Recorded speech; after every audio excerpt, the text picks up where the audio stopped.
Coach Corey Wayne, and this is my video coaching newsletter. And the topic of today's newsletter is going to be, I'm sure she's seeing another dude. Well, that's definitely not a happy situation. I got an email here from a viewer who has pretty much come to that conclusion regarding a woman he's been dating for over 10 years now. So before we get into his email, I got a quote that I wrote, and I want to share the quote, and then we're going to go ahead and go through this guy's email. And the quote says, "It's always best to trust in yourself, your heart, and your intuition.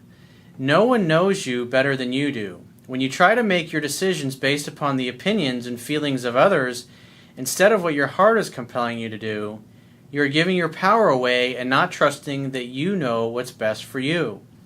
It's impossible for others to truly know what's in your heart.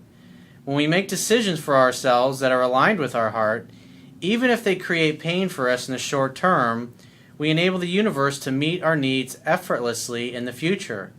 When we try to hold on to what no longer feels right, we inhibit the dissolution of circumstances and relationships that no longer serve us. This delays the manifestation of people and circumstances that are in our highest interest and of greater value and benefit to our overall well-being and happiness."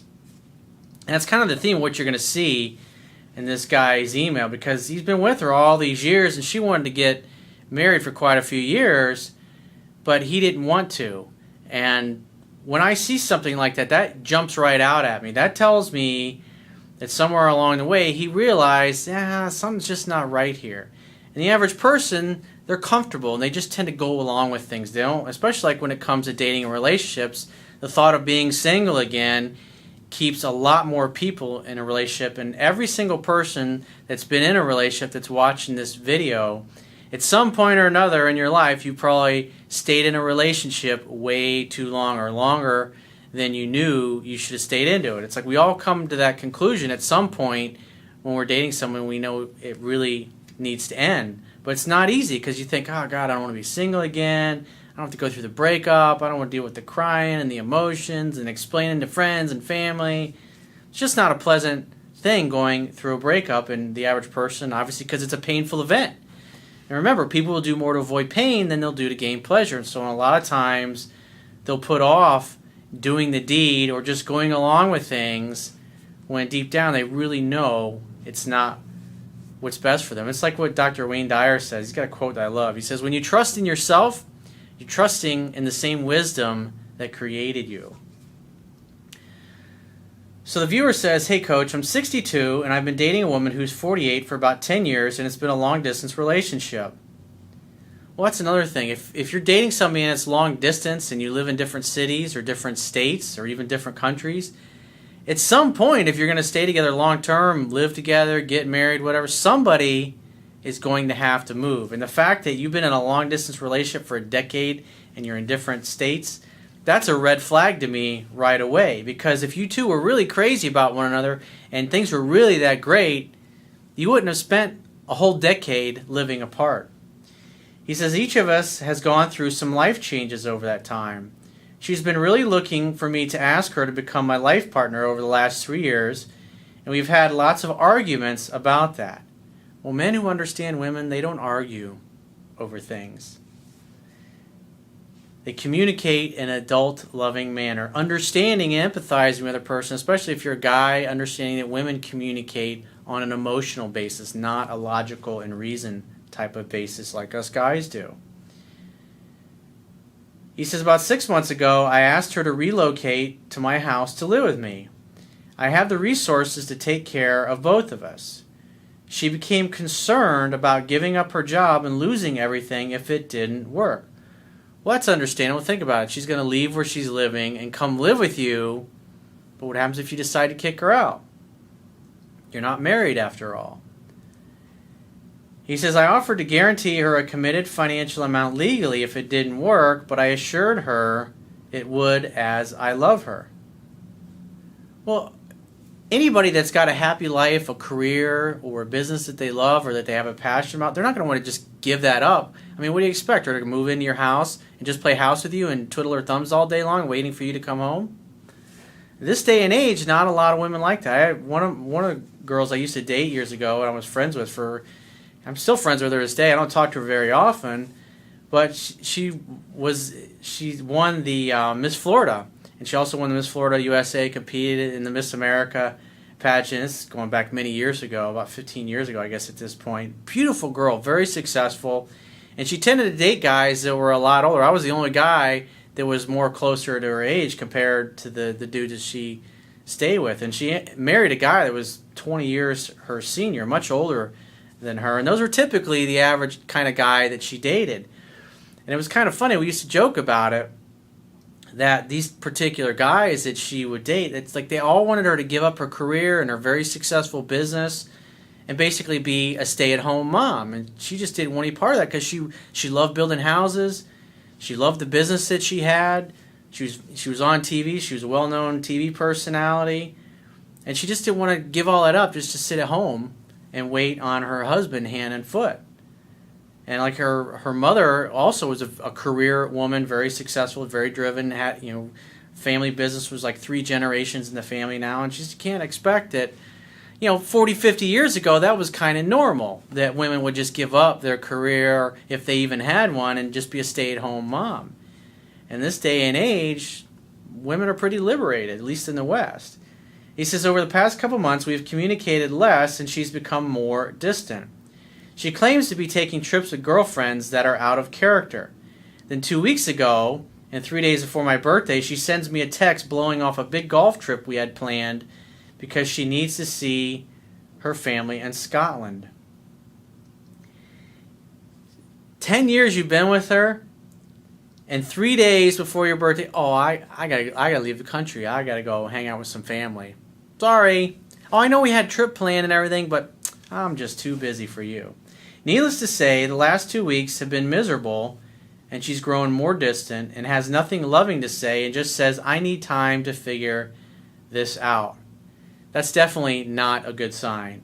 He says, I'm sure she's seeing another dude in the state where she lives, and she's also not at work when she says she is, nor is she contactable via phone at the hours where she should be, and I get all kinds of stories.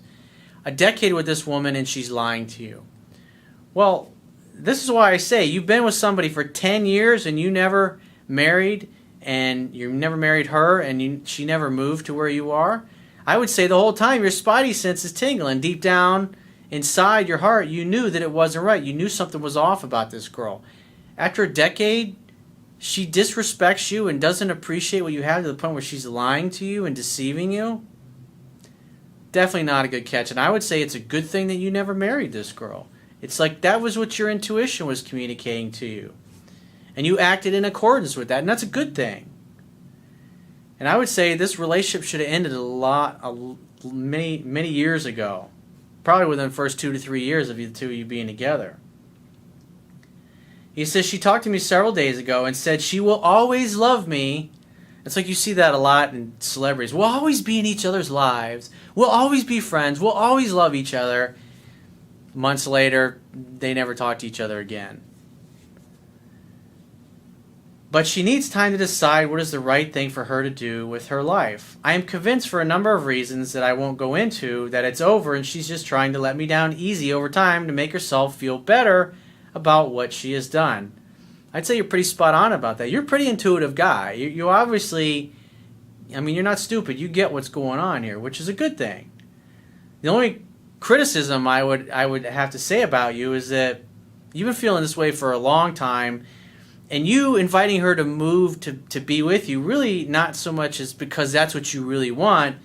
It's because probably you felt like, wow, if I don't do this, she's probably going to leave me. That's not a reason to get married. That's not a reason to move in with somebody.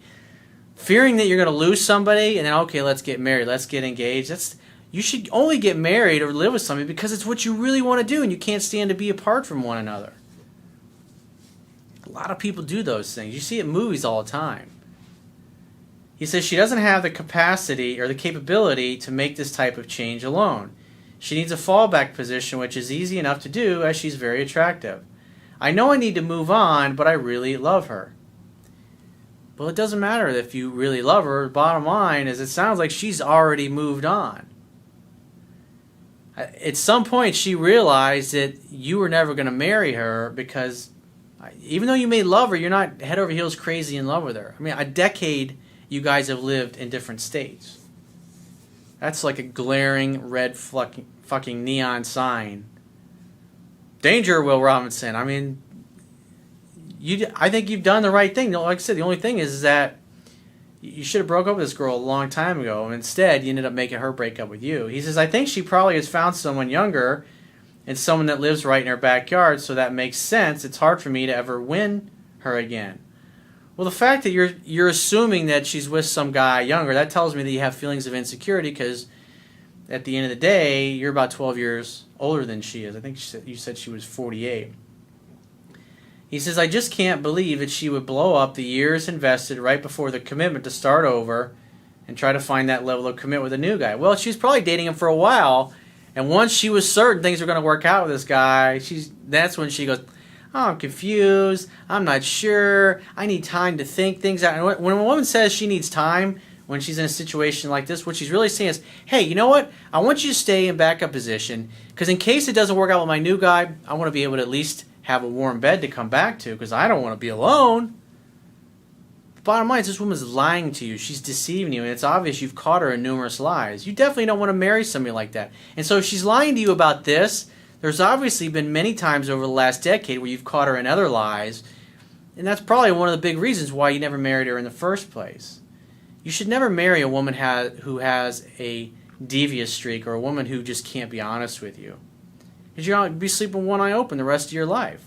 And you're always going to be wondering, is she telling me the truth? Or is she blowing sunshine up my ass? Is she just telling me what I want to hear? He says her clock is ticking and she wants a long-term commitment in marriage now. I assume, since I know she has taken another lover, that I just need to move on.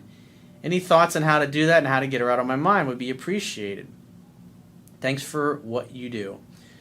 So here's what I would say to you. The bottom line is, it sounds like she eventually ended the relationship. It's something that you should have done a long time ago. And just the fact that you were with her all this time and you never married her, there are obviously a lot of red flags, and you've mostly ignored those. And now, it's like Ayn Rand said, you can ignore reality, but you can't ignore the consequences of ignoring reality. And the reality is that if you were really crazy about this girl and you couldn't live without her, you would have married her a long time ago. But you didn't. Why? Because there was something wrong with that. And the only reason that you're thinking about getting her back or winning her back is because she was the one that ended things. In other words, your ego's been bruised, and you're thinking, and you're attached, is because the relationship did not end on your terms. And since it didn't end on your terms, you wanted to keep things going for a little longer. But at the end of the day, dude, you're 62 years old. Why would you want to wait any longer? She did you a favor. Now you're at a place where you're single and available, and now you can find yourself a woman who actually has integrity, a woman who will be honest and truthful with you, not one who will deceive you. And for you, your biggest takeaway from this would be to learn what you trust inside. Learn to trust that intuition. When you're with somebody and you don't want to marry them, and they live in another state, and this goes on for a decade, you're bullshitting yourself, man. So the best thing that you can do is to be reading my book backwards and forwards, apply what it teaches, and get out there and start meeting some new women. And next time around, when your spidey sense is tingling and you get that feeling that, I don't really see myself with this person long term, get out of the relationship. I know it's not fun to be single again after you've been in a long-term stable relationship, but I've always found in my life that when I've had those feelings and I've gone through that pain of the breakup, each relationship has always gotten better than the last one. That's definitely something to think about. So if you'd like to get my help personally, the quickest way is to book a paid phone, Skype, or email coaching session. You can choose any of those options by going to my website, clicking the Products tab at the top of your screen, and just follow the instructions for booking whichever option works best for you. And I will talk to you soon.